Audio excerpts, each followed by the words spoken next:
से खरीदी है पिछले कबाड़ी से, तो आज इसको बनाते हैं। ये 1.5 खरीदी है मैंने, चेक करते हैं इसमें अपना को कितना प्रॉफिट होता है।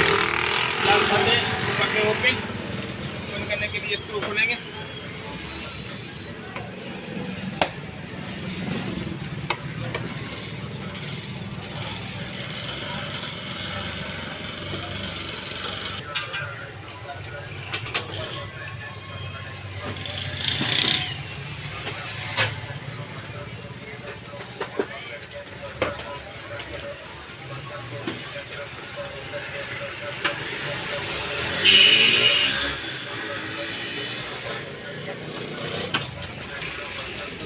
एलसीडी हो गई है ऑन। इसमें फाल्ट ये है, इसका जो ऊपर वाला जो पन्नी है ना ब्लैक कलर की, वो है ख़राब।